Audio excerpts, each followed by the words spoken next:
What could possibly drive a man who has everything, wealth, reputation, and influence, to look at a child in need and dismiss him with a single, cutting word, worthless?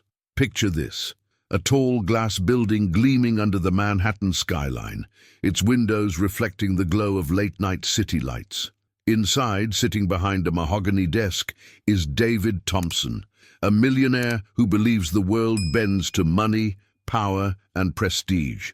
To him, appearances are everything. The watch on his wrist, the imported Italian suit, the sleek black car parked outside, these are the symbols he thinks define his worth. And yet, in a single encounter with a poor child, David will discover that life has a way of stripping away illusions. What you're about to hear may surprise you. On a rainy afternoon, as the streets of New York filled with umbrellas and rushing footsteps, a small boy stood quietly by the curb. His name was Ethan. His shoes were worn thin, his jacket too small for his growing frame, but his eyes carried something no amount of money could buy: hope. He wasn't begging, he wasn't demanding, he was simply offering to help, to clean windshields or carry bags, in exchange for a few coins to bring food back home. But when his path crossed with David's, the outcome wasn't kindness, it was cruelty. Have you ever seen someone so blinded by arrogance that they failed to notice the truth standing right in front of them? Stay with me until the end, because this story is one that turns power upside down. David lowered his tinted window just enough to let his words cut through the pouring rain. "Worthless," he sneered, his voice dripping with disdain. The people passing by turned their heads, some in pity for the boy, others too afraid to challenge the authority of a man in a designer suit. For David, it was just another moment of asserting control. For Ethan, it was a wound, silent but deep. But little did David know, the boy he mocked would soon hold the key to something he valued. Above all else, his inheritance. What if the same child he dismissed as nothing turned out to be the one person who could determine his future? You see, stories like this aren't just about money. They are about contrasts: wealth against poverty, arrogance against humility, ego against innocence. And within these contrasts, we often find life's sharpest lessons. Have you ever been underestimated, looked down on, or treated as though your presence carried no value? If so, you'll feel the weight of Ethan's silence in that moment. Because what happens next proves that life has a way of flipping the script in the most unexpected ways. David returned to his office that night, satisfied with himself, convinced that he had maintained his image of superiority. But life has a strange rhythm, doesn't it? Sometimes the very people we dismiss as unimportant are placed in our path for reasons we can't yet see. Ethan wasn't just another poor child on the streets of New York. His story, his family, and even the small pendant he carried around his neck would soon reveal connections that David could never have imagined. And when those truths surfaced, David's empire, everything he thought was secure, would suddenly feel fragile. What you're about to discover is not just the downfall of arrogance, but the rise of an unexpected bond, one that challenges the very idea of what it means to be worth something. So stay close, because this is only the beginning. The moment David chose arrogance over compassion set into motion a chain of events that would lead him straight to a truth hidden in plain sight. And maybe, as you picture that rainy street, you're already remembering a moment of your own, when someone looked past you, underestimated you, or maybe when you caught yourself judging someone too quickly. These stories hit deep because they aren't just about David and Ethan. They're about us, about the choices we make when no one's watching, and the quiet truths that life has a way of revealing. If this part of the story stirred something in you, I'd love to hear your voice in the comments. Share your thoughts, your own experiences, or even just how this moment between David and Ethan makes you feel. Your words don't just sit there, they shape the conversation and remind others that they're not alone in feeling the weight of stories like these. And if you're finding value in this journey, a simple like on this video is a small gesture that carries a big impact. It tells me that these narratives matter, that the contrast between arrogance and humility, wealth and innocence, is worth exploring again and again. It also helps the message reach more people who might need this reminder today. And of course, if you want to keep following stories that dig beneath the surface, consider subscribing. This channel is a space for reflection, empathy, and lessons hidden in the most unexpected encounters. When you subscribe, you're not just following along, you're becoming part of a community that believes stories can change the way we see the world. So let's keep walking through this together, because what's coming next in David and Ethan's story will only deepen the lesson. And trust me, you don't want to miss it. David Thompson wasn't just any businessman in New York. He was the kind of man whose name opened doors before he even walked into the room. His empire stretched across real estate, investments, and luxury developments. He liked to say that he didn't just own. In property, he owned parts of the skyline itself. The city had shaped him, but over time, he began to believe that he was the one shaping the city. The truth was simpler, though less flattering. David believed his wealth defined his worth, and by extension, gave him the right to measure the value of everyone else. Every morning followed the same pattern. His chauffeur waited with the engine running while David descended the marble steps of his townhouse. The neighbors rarely greeted him anymore. They knew better than to expect warmth from a man who saw small talk as wasted time. When the doorman of a nearby building offered him a polite "good morning," David barely nodded, his eyes hidden behind dark sunglasses. His mind was already racing ahead to stock prices, contracts, and the endless pursuit of control. Inside his office, perched on the 30th floor with glass walls that looked out over Central Park, his employees moved with caution.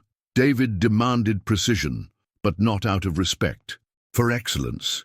He demanded it because mistakes made him feel vulnerable, and vulnerability was the one thing he couldn't tolerate. His voice cut through the room like a blade.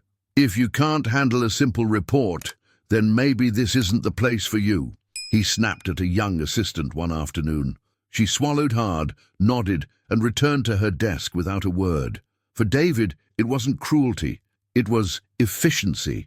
But for those around him, every interaction carried the sting of someone who measured lives in profit margins. He loved power plays, even in small, everyday encounters. When a delivery driver was 5 minutes late, David didn't just scold him. He made sure the man's supervisor knew about it, enjoying the ripple effect of his influence. At restaurants, he demanded the best table, not because he liked the view, but because being seen in that spot affirmed his place at the top. He treated waiters as invisible until they made a mistake, at which point his words grew sharp, enough to leave them trembling. "Do you know who I am?" he once muttered under his breath when a valet hesitated to bring his car fast enough. The words weren't meant to be heard, but the tone was clear. David Thompson saw himself as someone above the ordinary rules that governed everyone else. His arrogance wasn't always loud. It was often quiet, woven into the subtle ways he dismissed people. A janitor in the lobby, invisible. A security guard at the door, unworthy of eye contact. Even neighbors who shared his block in Manhattan noticed the way he carried himself, as though their presence was merely background to his own performance. It was the mindset of a man who believed status wasn't earned through kindness or integrity, but through the size of his bank account. Yet behind the polished surface, there were cracks, the kind of cracks that only show themselves when no one else is watching. Alone in his penthouse, David sometimes stared at old photographs of his father, the man who had built the foundation of the Thompson fortune, the father who believed in loyalty, in honoring those who stood by you in difficult times. David had taken the wealth but discarded the values. He convinced himself that kindness was weakness and humility a trait for people who had no power. But life has a way of testing the stories we tell ourselves. For all his pride and confidence, David carried a constant need to prove himself, as though one wrong move could shatter the image he had. built. That's why small interactions mattered so much to him, why he corrected waiters, scolded employees, and dismissed neighbors. Each act of control fed into the illusion that he was untouchable. Still, no illusion lasts forever. A storm was already forming around him, one that would blur the line between his world of polished arrogance and the raw reality he thought he had left behind. And it wouldn't arrive in the form of a rival businessman or a failed investment. It would come in the quiet. Footsteps of someone he had already dismissed, someone who carried nothing but hope in his heart and a pendant around his neck. A child he had once labeled worthless, unaware that the boy's presence would expose the hidden truth about his own inheritance and force him to question everything he believed about value, power, and the decisions that define a legacy. While David built his days around skyscrapers, contracts, and boardrooms, miles away in a quiet town on the outskirts of New York, life unfolded at a completely different rhythm. This was where Ethan lived, a 12-year-old boy whose world bore little resemblance to David's glossy reality. His home was a small wooden house, its paint peeling, its windows drafty, but it held something money couldn't buy: love. His grandmother, Margaret, had raised him since he was a toddler. She didn't have much, but what she lacked in wealth she made up for in patience, warmth, and an unshakable belief in the value of honesty. Ethan woke up each morning before sunrise, not to alarms or the buzzing of city life, but to the sound of creaking floorboards and the smell of his grandmother's modest breakfast, usually toast and eggs when they could afford them, or just a piece of bread with butter when money was tight. He never complained. Instead, he tied the same worn shoes, the ones that had carried him through more than one winter, and set off with quiet determination. In town, Ethan was known by face, if not always by name. He carried groceries for neighbors, raked leaves, shoveled snow in the cold months, and offered to clean windows of stores along Main Street. "I can do it for just $1, Mom. Won't take more than 10 minutes, he would say politely, his voice steady but humble. People noticed the way he spoke, without desperation, without entitlement. He wasn't begging. He was offering effort, dignity wrapped in small acts of service. Yet behind every gesture was a silent weight. Ethan's grandmother's health was fragile, and the medical bills that piled on the kitchen counter each month told a story he was too young to fully understand, but old enough to feel. He once overheard her on the phone, her voice breaking as she said, "I'll figure it out. Don't worry." Ethan remembered stepping quietly into the room and placing a crumpled $5 bill he had earned on the table. "It's not much, Grandma, but maybe it helps." The way she hugged him that day, as though he were both child and protector, left an imprint on him that would guide his every decision. Despite hardship, Ethan carried himself differently from other kids his age. He didn't waste time dreaming about toys or gadgets he couldn't afford. His dreams were simpler, but no less powerful. To keep his grandmother safe, to make her proud, and maybe one day to build a better life where she wouldn't have to worry about bills at all. He often found himself staring at the pendant around his neck, an old piece of jewelry his grandmother had given him, saying, "Keep this close, Ethan. It belonged to someone who believed in us." He didn't know the full story behind it yet, but he wore it every day like a shield. The contrast between his life and David's was striking. While David moved through the world expecting service, Ethan moved through it offering service. Where David saw others as invisible, Ethan noticed everything: the tired smile of a shopkeeper, the old man struggling with bags, the stray dog searching for scraps. These details, which most people ignored, shaped the way he carried himself. It wasn't wealth that gave him value. It was the small choices he made to bring light into the lives of others, even when his own life was shadowed by uncertainty. One afternoon, as the autumn leaves scattered across the sidewalks of town, Ethan stopped to help a man whose groceries had spilled into the street. "Don't worry, sir. I'll get it," he said, carefully picking up each can and apple.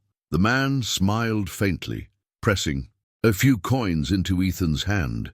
Ethan thanked him with genuine gratitude, not for the money itself, but for the recognition that his effort meant something.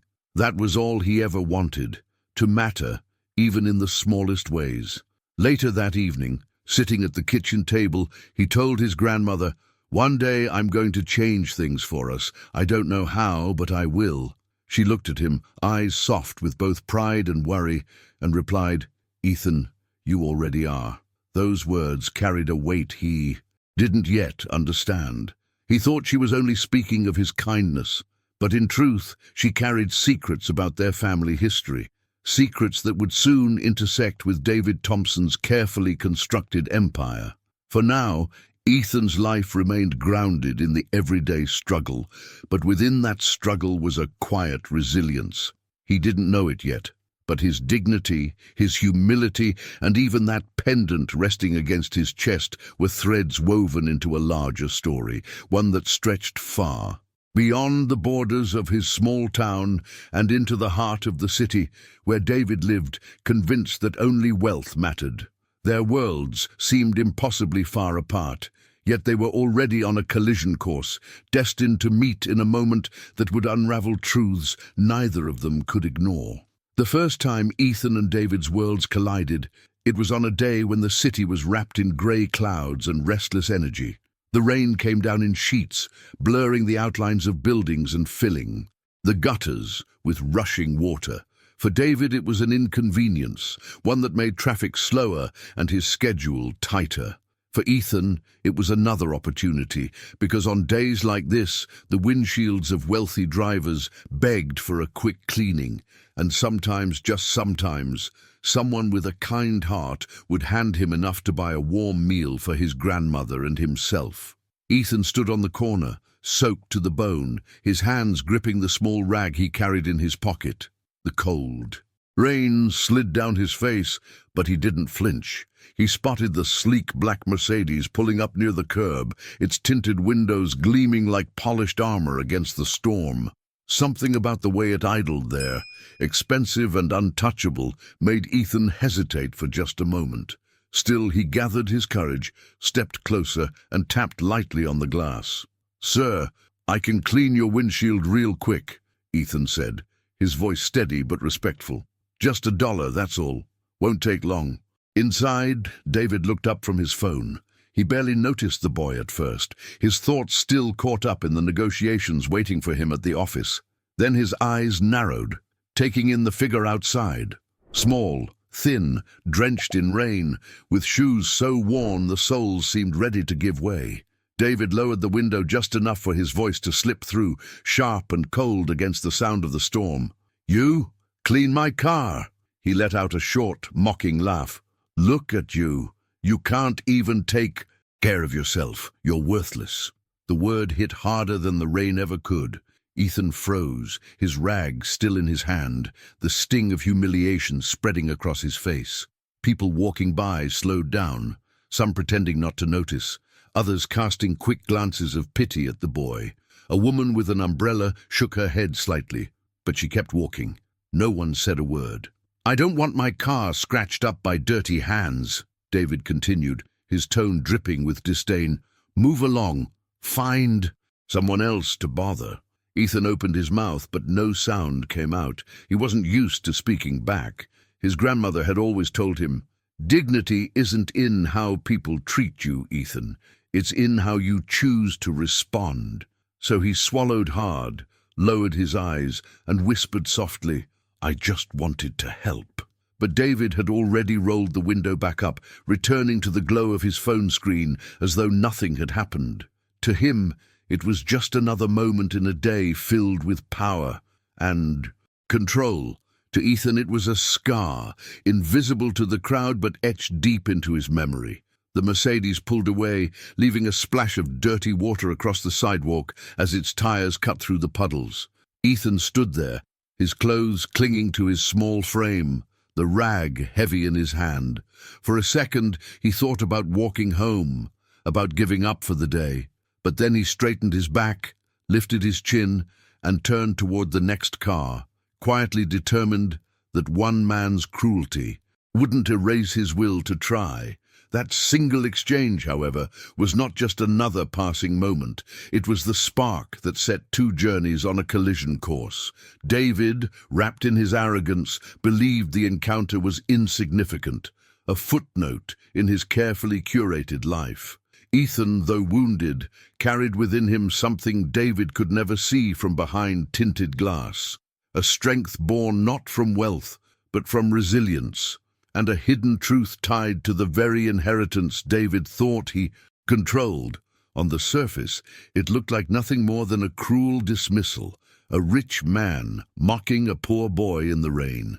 Yet beneath that surface, the storm was only beginning, one that would unravel David's illusions of power and reveal just how much impact a single word, a single decision, can have when life decides to turn the tables. And soon, the very boy he had dismissed as worthless would become the mirror that forced him to confront the cracks in his own carefully guarded empire.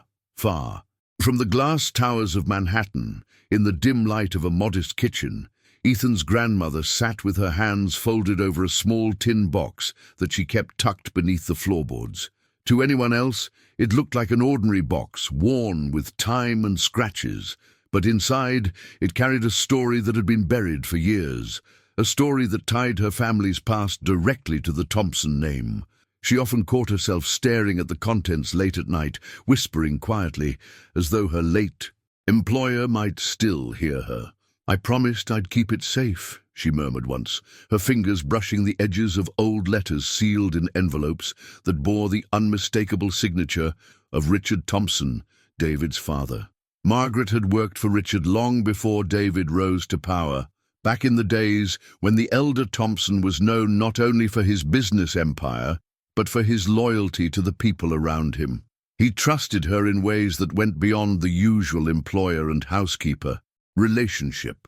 When Richard's health began to fail, it was Margaret who made sure his final wishes were documented with care, ensuring that nothing was left to chance.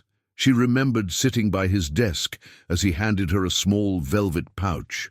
"This is for Ethan's family to hold on to," he said with a weak smile. "One day it may matter more than you think." Inside that pouch had been a pendant, simple yet heavy with meaning. It wasn't made of gold or diamonds, but of a silver medallion engraved with the Thompson crest. To Richard, it symbolized loyalty, gratitude, and the bond between those who stood with him when the weight of wealth felt more like a burden than a gift. Margaret had guarded it ever since, eventually passing it to Ethan with the instruction, "Never let this leave your side. It belonged to a man who believed in you, even if you didn't know him." Ethan wore it every day, unaware of the hidden truth that the pendant wasn't just a keepsake, but a key, one that could unlock legal documents connecting his grandmother's service and Richard's private intentions. Those documents, resting quietly in the tin box, outlined a clause in the elder Thompson's estate plan. It wasn't about money alone. It was about honoring those who had stood by him, ensuring that loyalty and compassion weren't erased by arrogance in the next generation. Richard had feared that David, blinded by power, would lose sight of what truly mattered, and so he had left behind instructions that could shift the balance of everything his son believed he owned. Meanwhile, David remained oblivious. He remembered his father as a stern man, but underestimated the depth of his father's values. Where David saw only deals and transactions, Richard had seen people. Where David dismissed those beneath him, Richard had built quiet bonds of trust. This difference in mindset was more than generational. It was a reflection of character, and that reflection would soon come back to confront David in ways he could not have anticipated. One evening, as Margaret sat by the fireplace, Ethan asked her about the pendant. "Grandma, why do I have to wear this all the time? It doesn't look valuable." His voice carried both curiosity and the honesty of a child, trying to understand a world of adults. Margaret smiled softly, her eyes tired but full of meaning. "Because, Ethan, not all value is measured in money. Some things hold power because of the stories behind them. That pendant is a promise. One day, you'll understand why. Ethan nodded, slipping the chain back beneath his shirt, never knowing that those very words would soon echo in a courtroom, in boardrooms, and in David Thompson's own mind when the truth came to light. Margaret's decision to keep the documents hidden wasn't born of fear, but of wisdom. She knew timing mattered. Revealing the truth too soon might only feed arrogance, but revealing it when the world demanded accountability could transform everything. Life often builds bridges between past and present in ways no one expects. While David mocked Ethan on a rainy street, believing the boy was beneath him, the threads of his father's legacy were already tightening around him. The arrogance that gave him power in public would collide with the quiet loyalty his father valued in private. And at the center of it all stood Ethan, carrying both a pendant and a future he had yet to imagine. The stage was quietly set for a confrontation between wealth and humility, pride and memory, and as events began to unfold, what seemed like an insignificant trinket around a poor boy's neck would soon reveal itself as the proof of a bond that money could never erase, a bond that held the power to redefine David's inheritance and challenge everything he thought was secure. The crisis didn't arrive as a thunderclap. It crept in through a morning email stamped urgent, estate provision triggered, then multiplied into calls from the family office, messages from the bank, and a meeting request from the firm that had handled Richard Thompson's estate. By noon, David's calendar, once a monument to control, looked like a battlefield. He took the elevator to the 42nd floor where the estate lawyers kept their corner offices, irritation simmering beneath his polished surface. The receptionist opened a glass door. Beyond it, two attorneys and the executor waited at a long walnut table, folders lined up like quiet accusations. "Let's make this quick," David said, dropping into a chair. "I have a board call in 30. It wasn't quick. Ms. Carter, the executor, slid a document across the table with a calmness that made David uneasy. "Your father's will includes a clause that becomes active upon the 5th anniversary of his passing, or upon a material act that contradicts the values explicitly listed in his letters of instruction," she began. "That topically includes incidents reflecting contempt toward individuals he considered part of the Thompson legacy, people whose loyalty he intended to protect." She paused, letting the words settle. "The clause requires acknowledgement of a rightful heir or chosen beneficiary connected through trust and loyalty, not merely blood." David's mouth tightened. "You can't be serious." "I am the rightful heir. Everything has been probated. This is settled law." Mr. Levin, the estate counsel, adjusted his glasses. "It is settled until the codicil is triggered. Your father signed it 6 weeks before he died. It gives the executor authority to suspend disbursements and freeze certain accounts if the successor shows a pattern of decisions inconsistent with the legacy terms. We've had to notify the bank. Effective immediately, non-operational withdrawals require dual authorization." The word freeze landed like ice water. Control, his favorite currency, was slipping. "On what grounds?" David asked, the calmness in his voice an act that cost effort. Carter slid forward a second folder, letters on thick paper with Richard's familiar, disciplined handwriting. "Your father defined legacy as more than assets. He referenced individuals whose loyalty extended beyond employment. He used the phrase invisible scaffolding. He wanted them remembered, protected, and under certain circumstances elevated." David's pulse ticked louder. "And who exactly are these people?" "We're confirming identities," Carter said. "But the clause isn't about a list. It's about acknowledgement. Your father wrote that the rightful heir or chosen beneficiary must be recognized through a gesture of acceptance and practical support. There is also a physical token referenced in the letters, something he gave to a trusted household associate for safekeeping. Recognition is demonstrated when the successor identifies and honors the bearer of that token." "Token?" David leaned back, but his mind flashed forward. The pendant on a chain he'd barely noticed on a boy in the rain did not come to mind yet. Instead came irritation. then anger. My father was sentimental at the end. He wasn't thinking clearly. He was precise, Levin replied. The codicil has legal standing. Until acknowledgement is made, the inheritance is partially held in trust. Also, he hesitated. We've received an incident report from the Foundation's community liaison about an encounter you had near the Midtown construction site. Several witnesses filed statements describing disparaging language toward a minor. I told a street kid to move along, David said, flatly. You're really connecting that to my father's fortune? Carter kept her voice even. Your father made specific provision for people who stood by him when the company suffered a cash flow squeeze 15 years ago. He wrote that loyalty isn't a slogan, it's remembered names. He created a mechanism to test the successor's mindset. It's not punishment, Mr. Thompson. It's fidelity to intent. Behind the formality, David felt the shape of a trap. Accounts restricted meant leverage lost. Lenders became cautious when they smelled instability. Partners grew nervous. The foundation that burnished his image would ask questions. He stared at the signatures, the embossed seals, the careful legal choreography that ensured his father's values were not simply memorialized, but enforced. A hidden truth, coded into the estate's architecture, had just surfaced with impact he could not immediately control. He spent the afternoon putting out fires.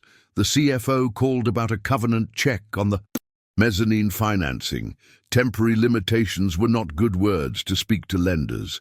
The board chair wanted clarity on solvency optics. The PR team asked for guidance in case of reputational narratives. The language of power hid its panic behind euphemism, but David recognized fear when he heard it.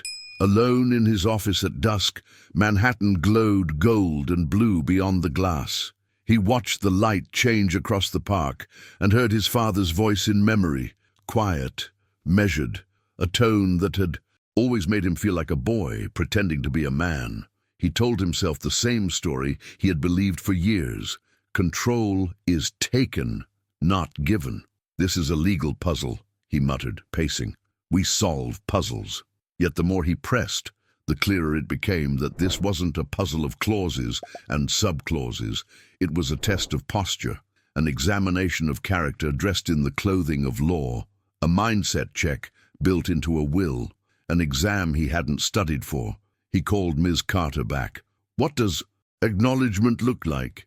Specifically, it depends on the beneficiary, she said, but the letters describe a symbol, a pendant engraved with the family crest, and a series of supporting documents held by a trusted person. Your father said the successor would show wisdom by recognizing the bearer of that symbol and affirming their place in the legacy through tangible support. The acknowledgement must be voluntary. Legal compulsion voids the spirit of the clause. So, I'm supposed to wander New York searching for a pendant. Not wander, she replied. Notice. The word clung to the air. David ended the call and stood at the window as if the city might answer. He replayed his day backward, then his week, then a smeared, rain-soaked memory floated up. A boy at his car, eyes steady, voice polite, a chain at his neck glinting in the grey light. He tried to push the image away. The mind, unhelpfully honest, brought it back. Worthless, he had said, because contempt had always come easily. The memory pressed harder, the chain, the small round weight against thin fabric. What if the token existed not in a boardroom or a vault, but out there, where he least expected it? He forced himself toward the rational. Find the executor's trusted person. Trace household staff from his father's final years. Pressure the firm. Offer settlements. Buy time. Maneuvers gave him comfort. But behind the maneuvers, a slower recognition stirred. This crisis wasn't a spreadsheet problem. It was a human problem disguised as a legal one. His father's design had taken the one thing David avoided, humility, and made it the toll to cross the bridge. That evening, he met with the family office director who handled archives and personnel records from Richard's last decade. They pulled up names, service dates, notes on loyalty awards his father had quietly distributed. A name surfaced again and again: Margaret, housekeeper, companion, trusted. The file included a line that read like a whisper from the in past, entrusted with personal effects, discretion absolute. There was no address listed, only a rural town name, a phone number long disconnected, and references to a grandchild. "Get me everything on her," David said. "I want updated contact info by morning." He returned home late to the penthouse that felt, for the first time, too high above the street. The watch on his wrist ticked in the dark.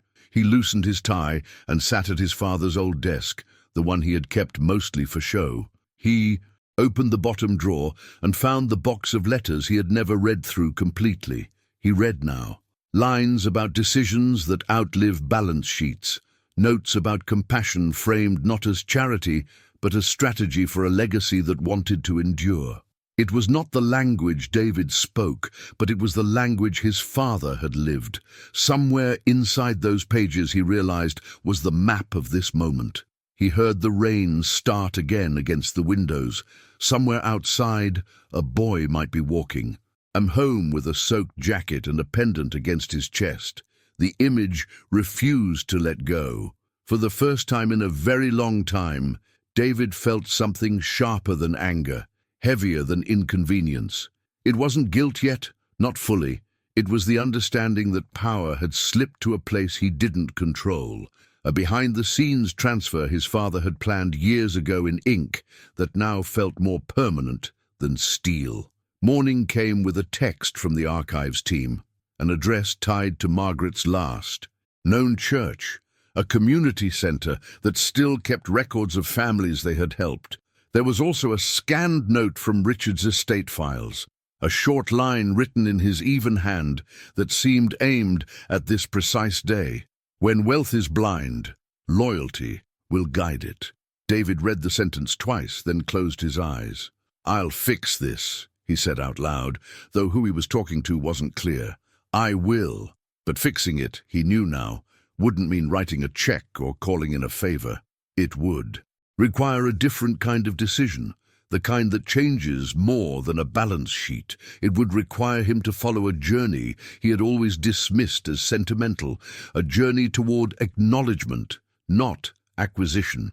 He checked his watch out of habit, slipped on his coat, and told the driver to head north out of the city. The skyline receded in the rear-view mirror as if testing his willingness to move without guarantees. Ahead, somewhere between a stack of letters and a silver pendant, waited the first real conversation of his adult life, one that would set in motion revelations his father had carefully prepared, and that David could no longer afford to ignore. The drive out of Manhattan stretched longer than David expected, the glittering skyline shrinking in the distance while grey clouds hung heavy over the highway. He sat in the back seat, scrolling through documents his assistant had uploaded, trying to piece together fragments of a puzzle that felt deliberately crafted to expose him. Every line he read carried his father's handwriting, every paragraph a reminder that this was less about money and more about something deeper: values, loyalty, memory. Words David had never placed much stock in, until they became the conditions standing between him and everything he thought belonged to him. Hours later, the car pulled into a small town where the streets were quiet, the kind of place where corner stores still had bells on their doors and people waved even to strangers. It was here that Margaret lived, in a modest house that seemed to sag under the weight of years. She wasn't surprised when she saw David standing on her porch. In fact, she looked at him as though she had been expecting him all along. "You look like your father when you're angry," she said softly, opening the door. David stepped inside, his eyes adjusting to the dim light. The house smelled faintly of old wood and something warm simmering on the stove. On the mantel above the fireplace sat a row of framed photographs: Ethan as a baby, Ethan in a school uniform too big for him, Margaret holding him close. David glanced at them quickly, then back at the woman who had once been part of his own household, though he barely remembered her. "You know why I'm here," David began, his tone clipped. "There are documents, a pendant. My father left things in your care." Margaret didn't flinch. She walked to a small wooden box on the shelf, lifted it carefully, and placed it on the table between them. "Your father trusted me," she said, "and trust is not something I give away lightly. What he left with me wasn't just paper, it was intention. He wanted to make sure his son understood that loyalty matters more than wealth, and that family isn't always defined by blood." Before David could respond, Ethan appeared in the doorway. He had just come in from helping a neighbor stack firewood, his hands still marked with dirt, his hair damp from the drizzle outside. Around his neck, under a worn t-shirt, the chain caught a glimmer of light. David's eyes narrowed as he recognized the pendant, engraved with the Thompson crest, unmistakable. For a moment he didn't speak. "That's mine," David finally said, pointing. Ethan instinctively reached for the pendant, his fingers curling around it protectively. "No, sir," he replied quietly. "This was given to me by my grandma. She told me it was a gift from someone who believed in us." Margaret nodded, her gaze steady on David. "Your father gave it to me, David. He said it would one day reveal the difference between someone who sees people as tools and someone who sees them as part of a legacy. He wanted this pendant to be carried by those who stood with him when things weren't easy." David felt heat rising in his chest, a mixture of disbelief and irritation. "So my father chose him?" He looked at Ethan, his voice sharp. "A boy with nothing? A boy cleaning cars in the rain?" Ethan met his eyes without fear. "I may not have much, sir, but I work hard. I take care of my grandma. That's worth something." The words landed heavier than David expected. He wanted to dismiss them, to remind the boy that worth is measured in numbers and signatures.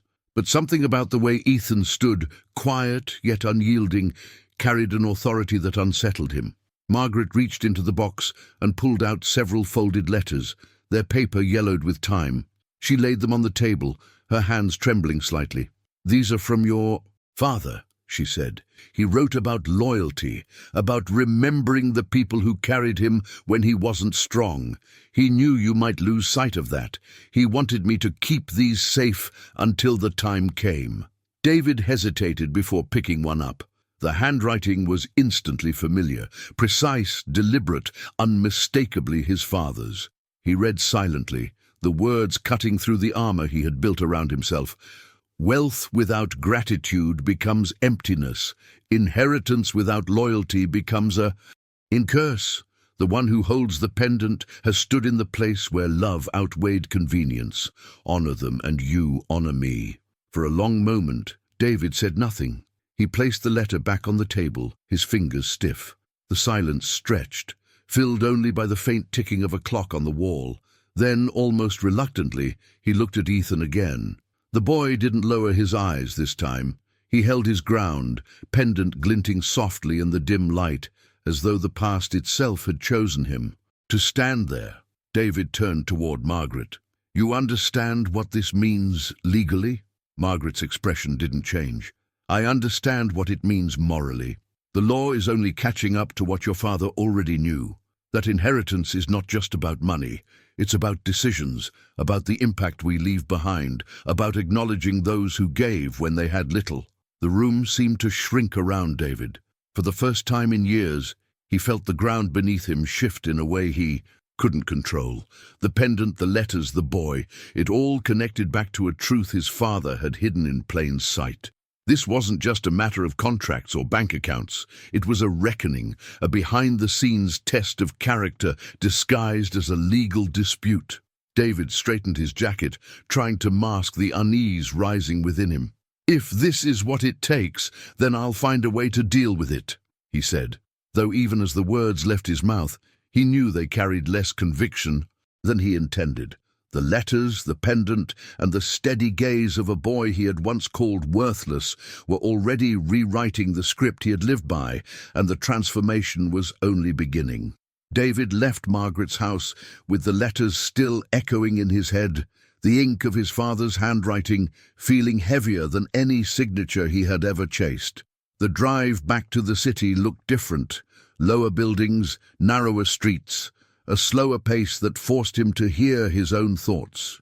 He kept seeing the pendant, that small circle of silver resting against Ethan's chest like a verdict. It wasn't the metal that unsettled him. It was the idea that his father had designed a legacy that couldn't be unlocked by force, only by acknowledgement. This wasn't a loophole to exploit. It was a mirror. And now that he had looked into it, he could no longer pretend not to see what stared back. The mindset that had brought him here was the very thing holding him back. By the time his car pulled up to the office, the crisis had gained momentum. 2 board members were waiting with questions dressed as courtesy. A lender wanted a revised disclosure. The family office needed clarifying language before releasing routine funds. Inside the conference room, a junior associate read from a memorandum that made the entire room feel colder. Pending acknowledgement of the rightful heir or chosen beneficiary, clauses 12 and 14 require the executor's sign-off for transactions above threshold.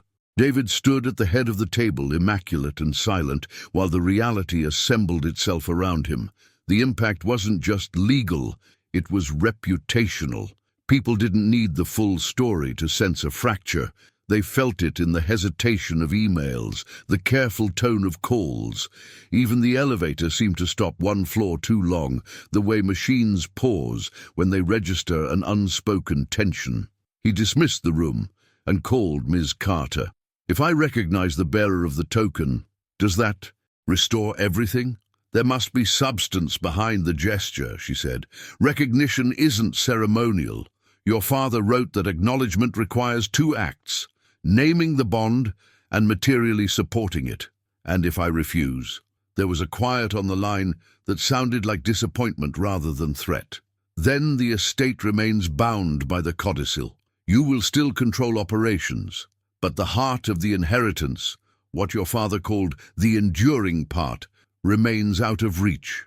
He hung up, walked into his office, and shut the door. The city stretched beyond the glass in a confidence he no longer felt. He tried to reduce this to strategy, options, timelines, leverage. He had always been good at turning revelations into transactions, but this was not that kind of moment. Somewhere between Margaret's steady voice and Ethan's unflinching gaze, he had crossed from argument into reckoning. The hidden truth he had spent a career ignoring had become the only truth that mattered. He remembered the rain, the boy, the word he had chosen as easily as breathing. Worthless. It returned now with the precision of a knife. The humiliation didn't come from the codicil, it came from the realization that his father had anticipated this exact blindness and built a structure to pry his son's eyes open. David felt his jaw tighten. He wished he could argue with the past, with handwriting that could not be cross-examined.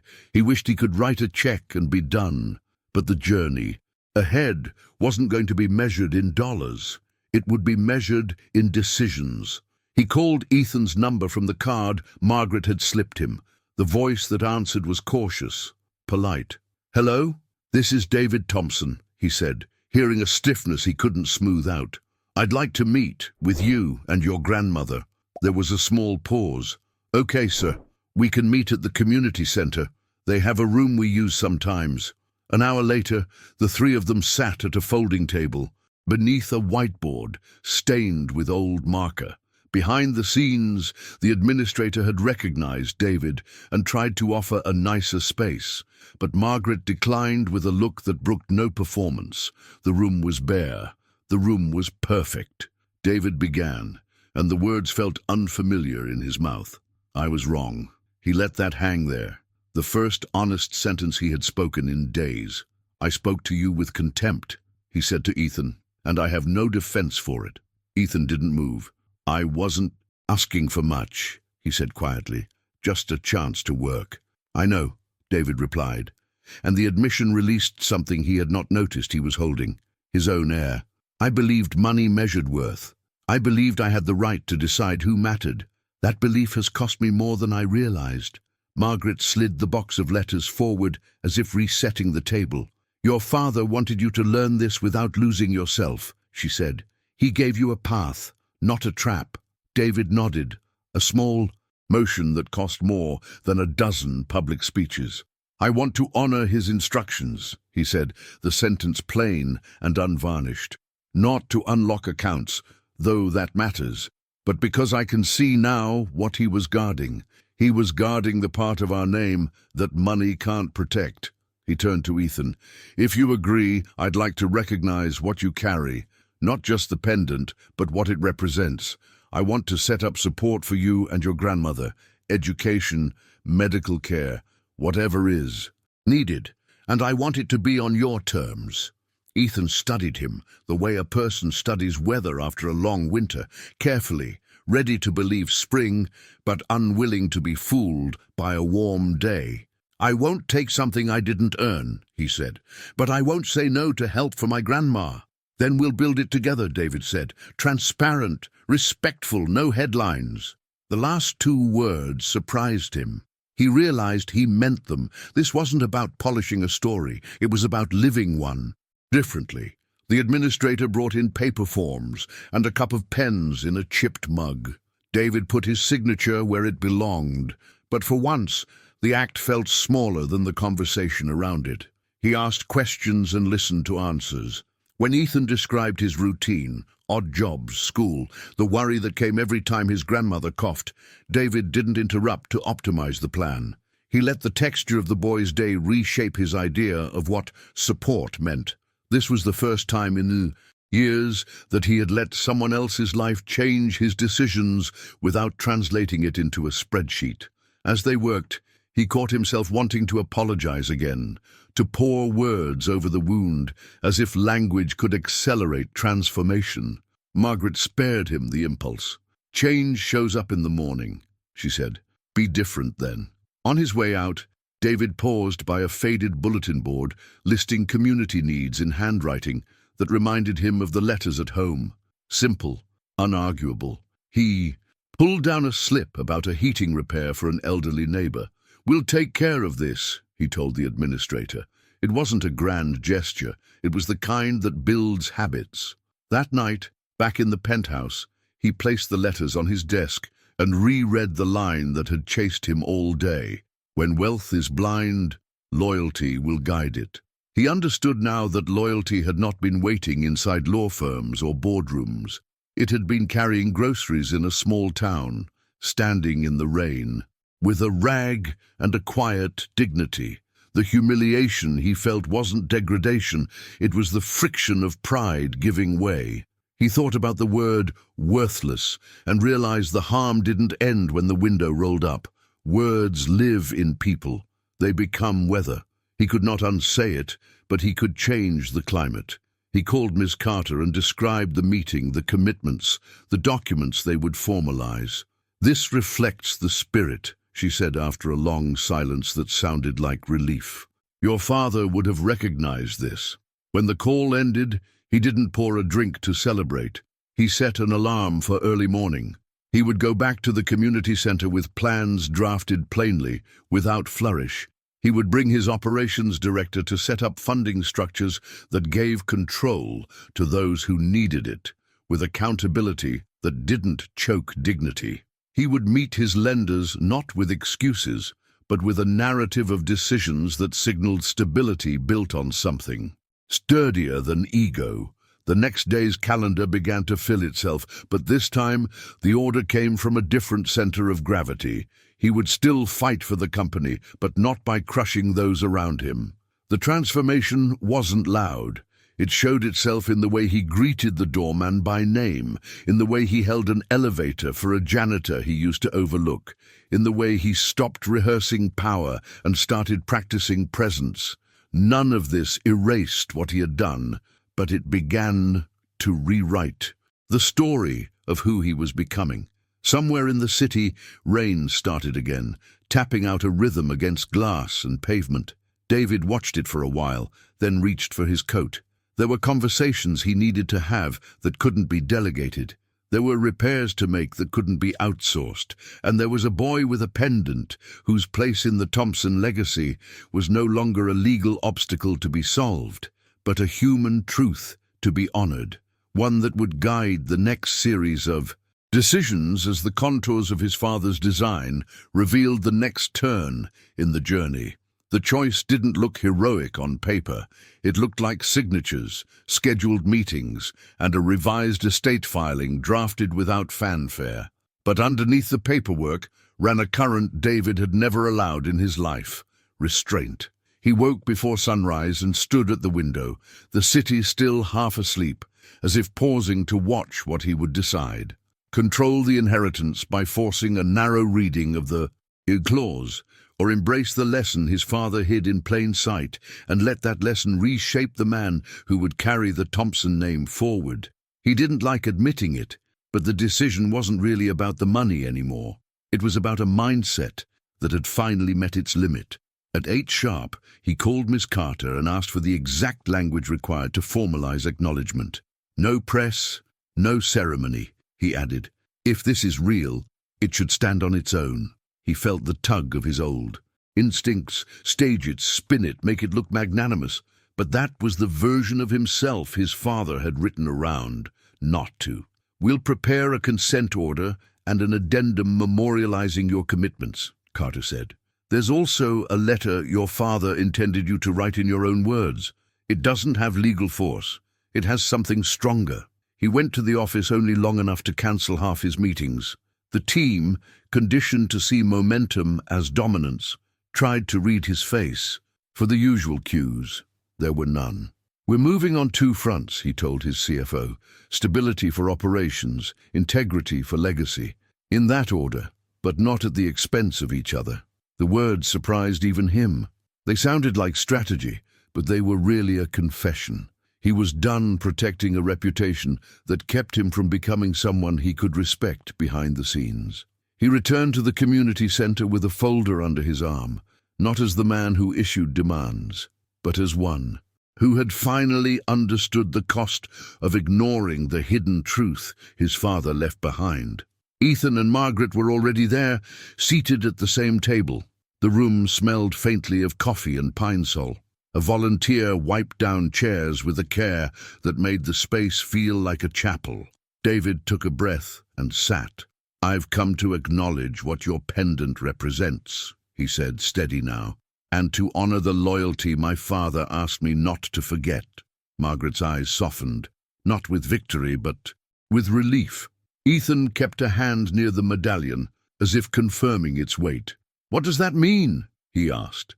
It means I will name it, David replied, sliding across the single page he had written by hand.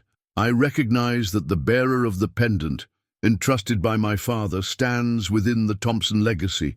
I commit to material support consistent with his instructions and the dignity of those it serves. The sentence looked plain, but he understood its impact. It bound him to a set of decisions that could not be faked. They spent the morning translating principle into practice, tuition, not just for a semester, but through a plan that survived turnover, medical coverage without labyrinthine paperwork, a home repair fund that answered needs quickly and without performance. Margaret tried to object to the scale. He listened, adjusted, and insisted on structures that left control with them. This isn't charity, he said. It's recognition. Ethan spoke less, but when he did, it shifted the room. I can work, he said. I don't want to feel like I'm taking something from someone. You're not, David answered. You're receiving what my father intended. And if you want work, we'll talk about apprenticeships that lead to real wages, not errands. He heard himself say it and realized how far he had come from the day he rolled down a window to injure a boy he didn't know. Transformation wasn't loud. It was a sequence of small, right choices made without an audience. By afternoon, they were at a notary's cramped office above a deli. The pen felt different in his hand, not heavier, truer. He signed what needed signing, not as a man squeezing through a clause, but as a son aligning with a design he finally respected. The executor countersigned. The notary stamped. No cameras waited outside. The only witness that mattered was the feeling of something set back in order. On the drive back, David asked the driver to detour past the Midtown corner, where the rain and the word had cut Ethan open. He got out and stood there, traffic threading the block, horns complaining in the dull rhythm of the city. He pictured the boy, the rag, the moment he had chosen contempt because it was easy. "I was wrong," he said to the air, not expecting absolution, needing the truth spoken in the place where the lie had lived. The wind pushed his coat sideways. It felt like a small cleansing. There were immediate consequences, some visible, some quiet. The family office notified the bank. Acknowledgement made, obligations formalized, restrictions lifted as the codicil allowed. The lender who had been waiting to judge called back, cautious but satisfied. The board chair asked for a summary. David gave one that included what he would once have withheld. "We had a governance blind spot. It's corrected." No spin, just the facts of a course change. What surprised him most was how quickly his habits began to bend toward the new center. In the elevator, he caught himself saying the janitor's name out loud, as if searching for the right truth in a sentence, and then saying it again, because that's how truth becomes reality. At the construction site, he listened to foreman explain delays without punishing the messenger. In a design review, he chose the plan with more sunlight and less margin because he could suddenly hear his father's voice. The impact of a building isn't measured only by what it earns. It's measured by how it treats the people who live and work inside it. He wasn't perfect. Pride flared, the old reflex returning like muscle memory. But he noticed it now. He noticed, and he chose differently. That was the work. Decisions, one after another, not because an audience rewarded him, but because a boy's steady gaze had taught him what his father's letters had tried to. Worth isn't assigned from the top down.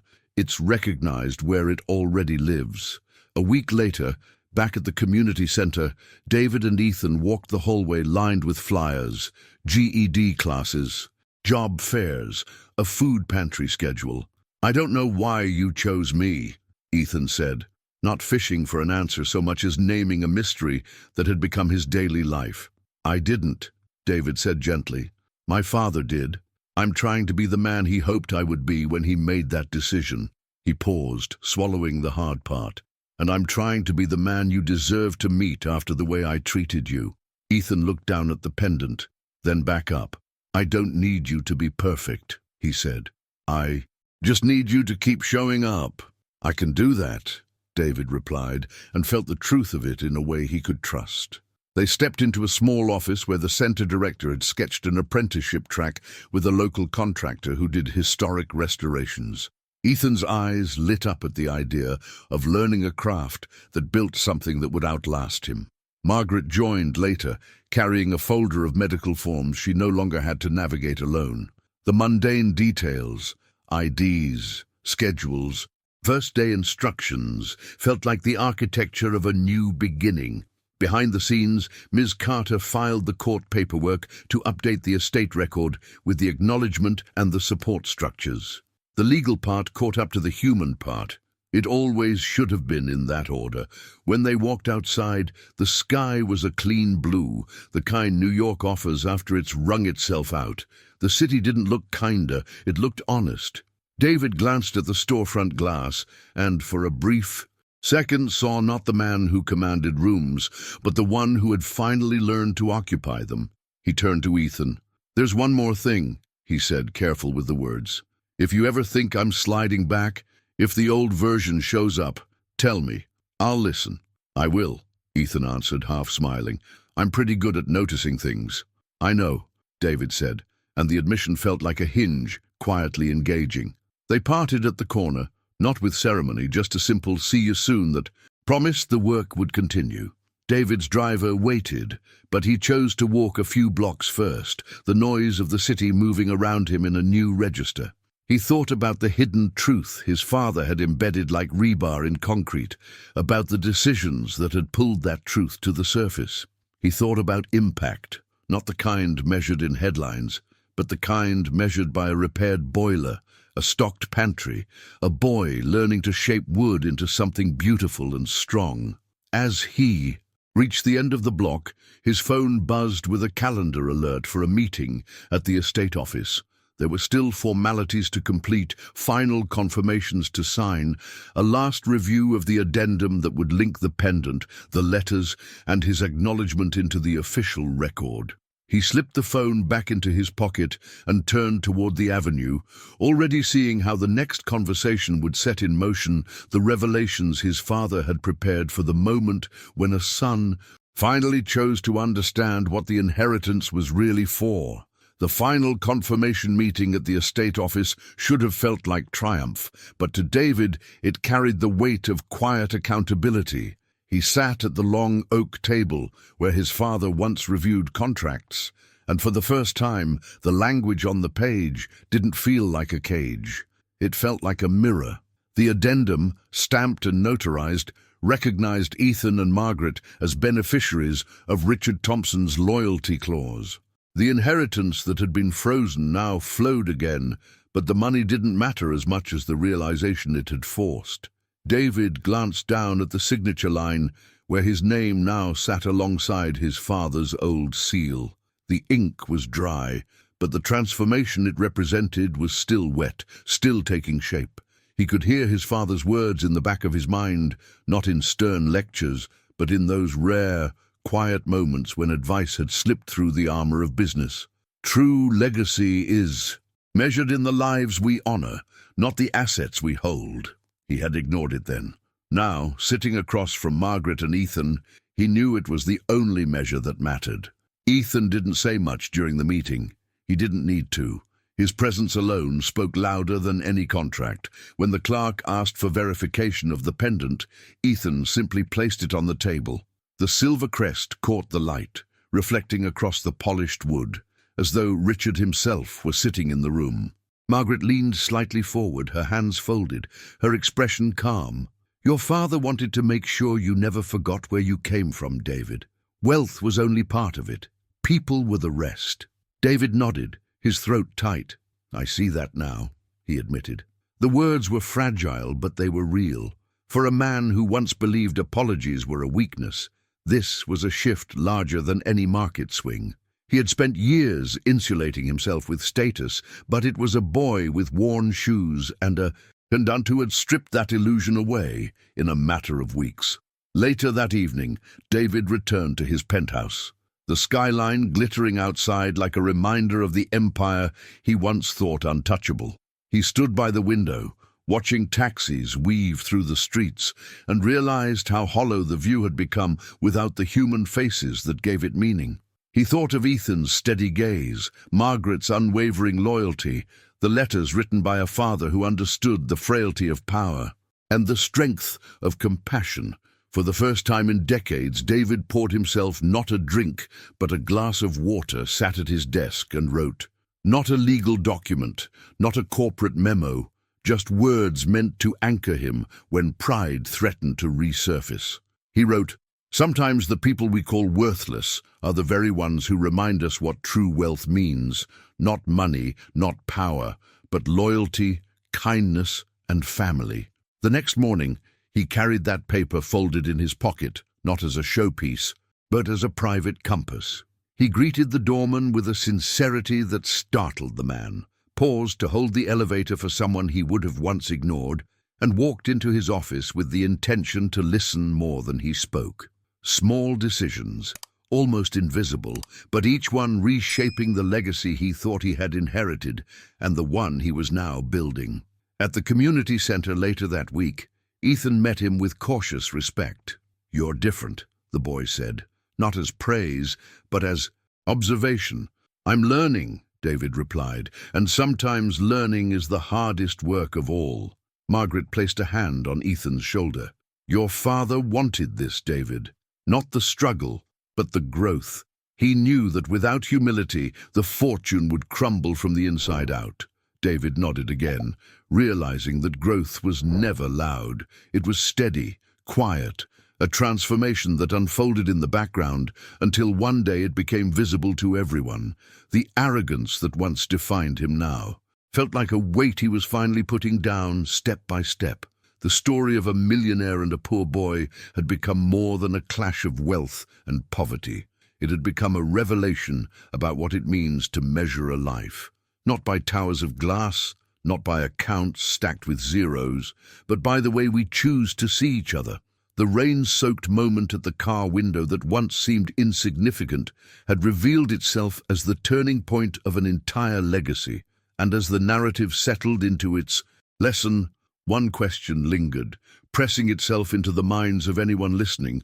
What would you have done in David's place? Stories like this remind us that wealth isn't always what we think it is, and sometimes the smallest encounters change everything.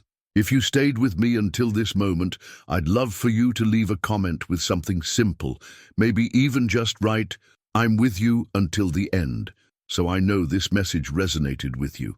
It means a lot to see how these stories touch different people in their own way.